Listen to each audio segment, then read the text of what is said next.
সবাইকে আমার চ্যানেলে স্বাগত জানিয়ে শুরু করছি ফুলকপি দিয়ে মাছের ঝোলের রেসিপি। ফুলকপি দিয়ে মাছের ঝোল রান্না আমরা সকলেই করতে পারি, তবে আমি যেভাবে ফুলকপি দিয়ে মাছের ঝোলটি রান্না করে থাকি সেই রেসিপি আপনাদের সঙ্গে শেয়ার করছি। যারা ফুলকপি দিয়ে মাছের ঝোল খেতে পছন্দ করেন আশা করি আজকে তাদের কাছে রেসিপিটি ভালো লাগবে। ভালো লাগলে অবশ্যই লাইক, কমেন্ট, শেয়ার করবেন। তাহলে চলুন রেসিপিটি দেখে নিই। প্রথমে চুলাতে একটি প্যান বসিয়ে দিয়ে প্যানের মধ্যে পরিমাণ মতো সয়াবিন তেল দিয়ে দিলাম।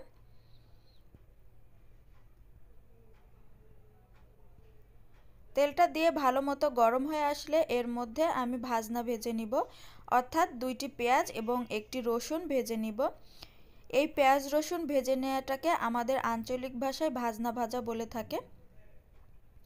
অনেকেই অনেক নামে এইটাকে ডাকে, কে কী নামে ডাকেন অবশ্যই কমেন্ট করে জানাবেন।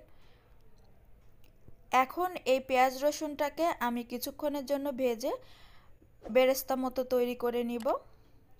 দেখুন যখন এরকম সোনালি রং হয়ে যাবে সেই পর্যায়ে চুলাটা বন্ধ করে চুলা থেকে নামিয়ে নিব। এর থেকে বেশি গাঢ় করে ভাজবো না, তাহলে এই মশলাটা তরকারির মধ্যে দেওয়ার পর তিতা লাগবে। চুলাটা ধরিয়ে দিয়ে এই তেলটাকে আমি ভালো মতো গরম করে নিব। এখন এর মধ্যে আমি মাছ ভেজে নিব। এখানে আমি কিছু রুই মাছের পিস নিয়েছি। রুই মাছের পিসগুলোকে আমি আগে থেকে লবণ হলুদ মাখিয়ে রেখেছিলাম। এই তেলের মধ্যে এই মাছগুলোকে আমি ভেজে নিব। একদম বেশি কড়া করে ভাজবো না, আবার একদম হালকা করেও ভাজবো না। দেখুন যখন এরকম ভাজা হয়ে যাবে সেই পর্যায়ে আমি তুলে নিব।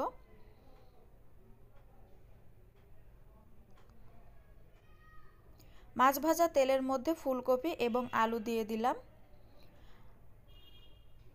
হাফ চা চামচ হলুদের গুঁড়া, স্বাদ অনুযায়ী লবণ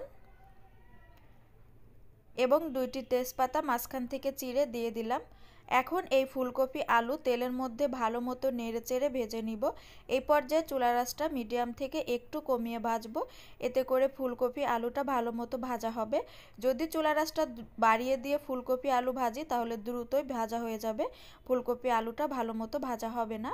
কিছুক্ষণ ভেজে নেওয়ার পর ফুলকপি আলুটা যখন হালকা লালচে রং হয়ে আসবে সেই পর্যায়ে আমি গুঁড়া মশলা অ্যাড করব। হাফ চা চামচ শুকনা মরিচের গুঁড়া, ঝালটা যার যার টেস্ট অনুযায়ী, হাফ চা চামচ ধনিয়া গুঁড়া এবং 6-7টি আস্ত কাঁচামরিচ। কাঁচামরিচের মুখটা আমি কেটে দিয়েছি, এতে করে ঝালটাও ভালো মতো বেরিয়ে আসবে এবং কাঁচামরিচের সুঘ্রাণটাও বেরিয়ে আসবে। সামান্য একটু পানি দিয়ে এই সবগুলো মশলা আমি তরকারির সঙ্গে ভালো মতো কষিয়ে নিব। এমনভাবে কষাতে হবে যেন পুরো পানিটা শুকিয়ে তেলটা উপরে ভেসে ওঠে। কিছুক্ষণ কষিয়ে নেওয়ার পর দেখতে পাচ্ছেন তরকারির মধ্যে থেকে তেলটা উঠে এসেছে। সেই পর্যায়ে আমি দিয়ে দিলাম ঝোলের পানি। ঝোলের পানিটা দেওয়ার পর ভালো মতো ফুটে ওঠা পর্যন্ত অপেক্ষা করব। ভালো মতো ফুটে উঠলে এর মধ্যে আমি যে পেঁয়াজ রসুনটা ভেজে রেখেছিলাম সেটা পেস্ট করে দিয়ে দিলাম।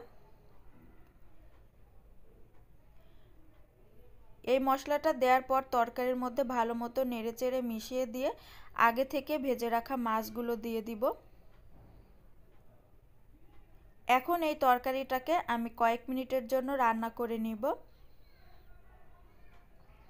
এই কয়েক মিনিটের মধ্যে আলু এবং ফুলকপি ভালো মতো সিদ্ধ হয়ে যাবে।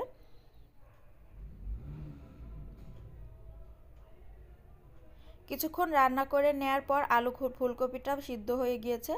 এখন দিয়ে দিলাম 1 চা চামচ ভাজা জিরার গুঁড়া। এই ভাজা জিরার গুঁড়াটা শেষে দেওয়ার কারণে তরকারির মধ্যে সুন্দর একটা সুঘ্রাণ তৈরি হয়।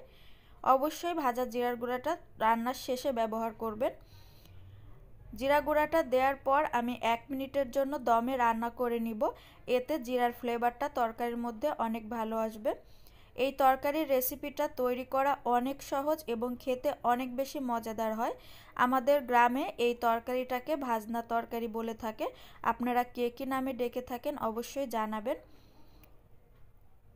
তরকারি রান্না হয়ে গিয়েছে, এখন আমি চুলাটা বন্ধ করে চুলা থেকে তরকারিটা নামিয়ে নিব। তরকারির ঘ্রাণটা যেমন সুন্দর হয় খেতেও কিন্তু অনেক মজা লাগে।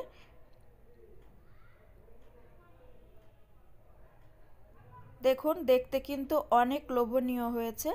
আসলে এই ধরনের ফুলকপি আলুর তরকারি অনেক বেশি মজা। আশা করছি রেসিপি ভালো লেগেছে। ভালো লাগলে লাইক দিবেন, কমেন্ট শেয়ার করবেন। আমাকে সাপোর্ট করার জন্য আমার চ্যানেলটিকে সাবস্ক্রাইব করে আমার চ্যানেলের পাশেই থাকবেন নিয়মিত। আজকে এই পর্যন্তই। আপনারা সবাই সুস্থ থাকবেন, ভালো থাকবেন। নতুন ভিডিও দেখার আমন্ত্রণ জানিয়ে আজকের মতো বিদায় নিচ্ছি। আল্লাহ হাফেজ।